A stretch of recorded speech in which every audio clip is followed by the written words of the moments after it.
यहाँ पर इस्लामाबाद के अंदर भी कुछ तैयारियां हो रही हैं, क्योंकि जो 48 घंटे का टाइम दिया जा रहा है कि 48 घंटे में हो सकता है बड़ा ब्रेक थ्रू हो, अमरीकी मीडिया ये कह रहा है, और एक मुखसर मुआहदे की तरफ जो है इशारा किया जा रहा है, और उसके बाद जामे मुआहदा जो है उसकी तरफ आया जा रहा है। रजा हैदर साहब, मैं फिर दोबारा जो है वो पाक भारत जंग की तरफ ही आऊँगा, क्योंकि 6-7 मई की रात जो फाइट हुई वहाँ पे LOC पे, वर्किंग बाउंड्री जो है उनके इर्द गिर्द, वहाँ पर जो है वो एक डॉग फाइट उसको कहा जाता है, फजाई लड़ाई, ऐसी लड़ाई कि जो आज तक दुनिया ने नहीं देखी। पहले ऐसा देखने में आता था कि एक मुल्क के जहाज दूसरे मुल्क में जाकर जो है बमबारी करते थे, या उनका एयर डिफेंस जो है वो एक्टिव होता था, उनको वहां से निशाना बनाया जाता था, या जहाज से उनको निशाना बनाया जाता था। लेकिन ये लड़ाई ऐसी थी कि पाकिस्तान के जहाज जो है वो पाकिस्तान की जो है वो हदूद में है, इंडिया के जहाज इंडियन हदूद में है, और वहां से फाइट हो रही है, रात का वक्त है, और एक दूसरे पर जो है वो मिसाइल बरसाए जा रहे हैं। और देखने में ही आया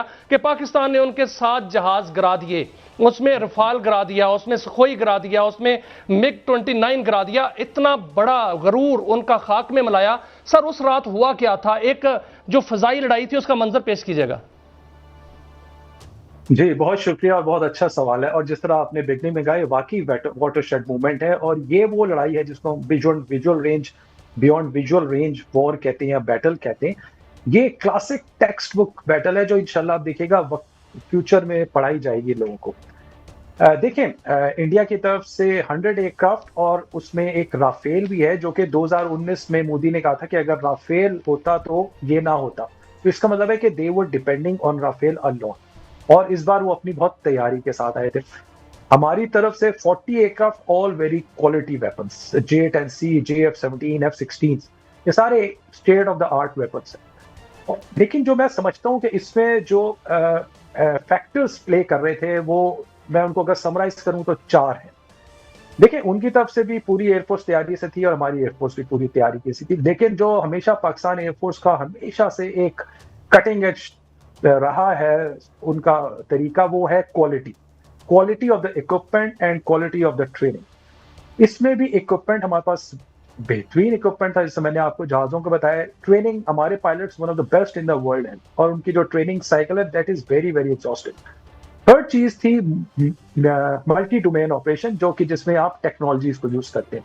देखिए, दुनिया में सारी एयरफोर्स अपने आप को अपग्रेड करती है, लेकिन कौन सी एयरफोर्स अपने आप को जल्दी अपग्रेड कर लेती है to reach to that stage जहाँ के वो एक बैटल लड़ सके, वो और बिल्कुल एक वॉर फाइटिंग बैटल, वो हमेशा जीतती है। तो पाकिस्तान मल्टी डोमेन ऑपरेशन की फाइट लड़ा था, विच मीन्स के जो जितनी टेक्नोलॉजीज आपको अवेलेबल हैं, उन सारे एसेट्स को आप कलेक्टिवली यूज करें। That means aircraft, drones, missile, satellites, radars, airborne radars, ground radars, ISR, intelligence surveillance, reconnaissance, targets identification, ये सब चीजें जॉइंट ऑपरेशन कहलाती हैं, जो पाकिस्तान आर्मी नेवी मिल के लड़े थे। इसे हम कहेंगे मल्टी डोमेन ऑपरेशन।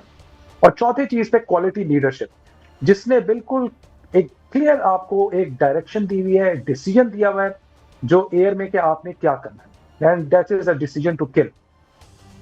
और यही प्रॉब्ली वो 4 फैक्टर्स लेकिन रजा हैं हैदर जिन्होंने साहब, दोनों फोर्सेस जो थी वो फजा में अपनी अपनी हदूद में थी, और फासला जो है वो कई किलोमीटर का था। और ये भी देखने में आया और बताया गया कि लॉक कर लिए थे उनके जहाज, और लॉक करके उनको जो है वो बाकायदा जो है वो जो मिसाइलों से निशाना बनाया गया।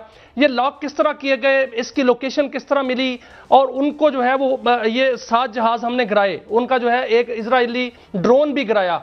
क्या इससे ज्यादा भी जहाज जो है गिराए जा सकते थे? जी, देखिए, इसे कहते हैं फर्स्ट शॉट कैपेबिलिटी।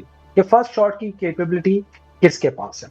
उनका जो राफेल है, जिसके पास सबसे ज्यादा BVR की कैपेबिलिटी है, बियॉन्ड विजुअल रेंज कैपेबिलिटी, वो राफेल है जिसपे मिट्योर लगा हुआ है।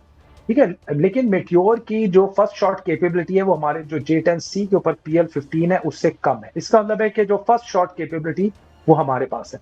देखिए, यहाँ पर भी बहुत डिफरेंस आ जाता है। जब राफेल आया था तो थोड़ा सा बैलेंस ऑफ पावर उस तरफ शिफ्ट हुआ था, लेकिन इमीडिएटली पाकिस्तान ने J-10C प्रोक्योर किए along with the BVR capability, तो उससे बैलेंस ऑफ पावर हमारी तरफ आ गया, और आगे फिर उसकी एम्प्लॉयमेंट आ जाती है। तो जब दोनों तरफ के जहाज अपने अपने बॉर्डर्स पे उड़ रहे हों और दोनों ने बॉर्डर्स क्रॉस ना किए हों, तो यहाँ पे फिर BVR की एडवांटेज आती है। और जब BVR जिसके पास फर्स्ट शॉट कैपेबिलिटी होती है, उसके पास मोर एडवांटेज होता है। तो अगर आज ये 7-0 था तो आप बिल्कुल सही कह रहे हैं, ये इससे बहुत ज्यादा हो सकते थे, लेकिन प्रॉब्ली एस्केलेशन डायनेमिक्स को कंट्रोल करने के लिए इसको इतना रखा गया। ठीक है। अच्छा गुल साहब, अब आपका टेक अब्दुल्ला लेते गुल साहब, आपकी तरफ तो आऊंगा थोड़ा सा। काजी साहब आप प्लीज। जी जी जी जी जी बात करें। जी जी काजी साहब। जी जी आप सवाल करें मियां साहब। अब्दुल्ला गुल साहब, मैं आपकी तरफ आऊंगा कि जो जंग हुई 6 और 7 की दरमियानी शब को, और बनियानुल मरसूस जो ऑपरेशन हुआ और उनके जो ऑपरेशन संदूर था उसको तंदूर बना दिया गया, उसमें तीनों मुसल्लह अफवाज ने बाकायदा तौर पर जो है वो अपना किरदार अदा किया, जिसमें एक ज़मीनी फौज ने LOC पर और वर्किंग बाउंड्री पर बाकायदा तौर पर उनकी चौकियां तबाह की, वहां बटालियन हेडक्वार्टर तबाह किया, उनका ब्रिगेड हेडक्वार्टर तबाह किया। बहुत सी चौकियां जो है वहां पर सफ़ेद झंडा लहराने के लिए वो मजबूर हो गए। इसके अलावा जो है वो फजाइया ने कमाल किरदार कारकर्दगी दिखाई। तीसरी ताकत जो थी वो साइबर थी। साइबर की ताकत ने वो कमाल दिखाया कि 10 मई की सुबह हमने ये देखा कि उनके तमाम सिस्टम जैम कर दिए गए। उनका मिलिट्री हेडक्वार्टर जैम था, उनका जो मिलिट्री इंटेलिजेंस हेडक्वार्टर वो जैम था, उनके जो S-400 एयर डिफेंस था उसको जैम किया गया, उनकी जितनी भी एयर बेसिस थी वहां पर सिस्टम जैम कर दिया गया, और वहां पर जो हमारे JF-17 थंडर हैं उन्होंने जाकर तबाही मचाई और उनका S-400 जो है वो उसको तबाह कर दिया गया। सर, अब फतह 1 वहां चला और फिर फतह 1 ने वहां पर तबाही मचाई। हमारे ड्रोन्स जो है लाल किला तक गए। हमारे ड्रोन्स के जो निशाने पर अगर मोदी भी था तो उसको भी निशाना बनाया जा सकता था, लेकिन पाकिस्तान ने ऐसा नहीं किया। उन्होंने सिविलियन आबादी पर जो है वो किया। लेकिन अब अगर जिसारत होती है तो आप क्या समझते हैं कि पाकिस्तान के फतह 2, फतह 3, फतह 4 वो कहां तक मार कर सकते हैं? देखिए, सबसे बड़ी बात यह है कि वॉर डायनेमिक्स तब्दील हो गए हैं। अभी बर्री फौज का भी एक किरदार है, उसमें कोई शक नहीं है, नेवी का भी, बाकी का भी। लेकिन जो अभी मिसाइल और ड्रोन टेक्नोलॉजी है, लेकिन सबसे बढ़कर मैं आपको बताऊं, अल्लाह ताला की मेहरबानी शामिल थी, ये एक हकीकत है। और ये टेक्नोलॉजी बियॉन्ड विजुअल रेंज वगैरह ये सारी ठीक है, बातें हैं, लेकिन S-400 के सामने जहाज़ों का जाना और बच जाना ये कोई आसान काम नहीं होता। S-400 is one of the finest defence system, जो कि तीनों स्टेज के ऊपर, शॉर्ट रेंज, मिडल रेंज और हाई रेंज ऑल्टीट्यूड को जो है वो चेक करता है और बड़ा प्रिसाइज हिटिंग करता है। हाउएवर, देखिए, रफेल भी एक बेहतरीन जहाज है, लेकिन असल मसला यह है कि पाकिस्तान के पास वसाइल कम थे, लेकिन इनकी तरबियत बहुत ज्यादा बेहतर थी। इन्होंने जिस तरीके से जान लगा के अपने कम और महदूद वसाइल के बाद जिस अंदाज के अंदर किरदार अदा किया, और अपनी हिकमत अमली, जो कि इंपॉर्टेंट चीज होती है, स्ट्रैटेजी आपने कैसे इस्तेमाल करनी है।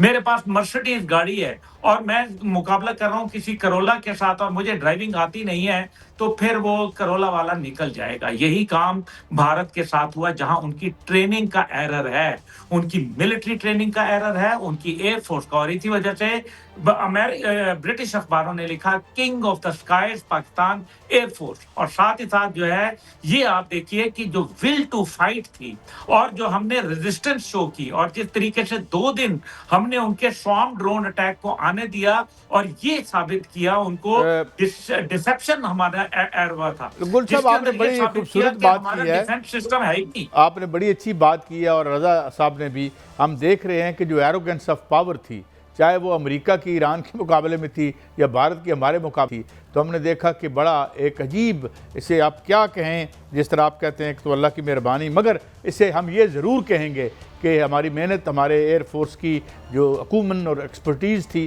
उसको हम बिल्कुल कोई भी उसकी अंडरस्टेट नहीं कर सकते उसको। बहुत शुक्रिया रज़ा हैदर साहब, बहुत शुक्रिया जनाब अब्दुल्ला गुल, चेयरमैन जवानान पाकिस्तान। आपने हमें एनलाइटन किया और आज हम एक इन वाक़यात के हवाले से देख रहे हैं और आगे मुस्तकबिल में देख रहे हैं कि इस तरह की सिचुएशन किस तरफ हमें लेके जाएगी और किस किस्म की तैयारी चाहिए।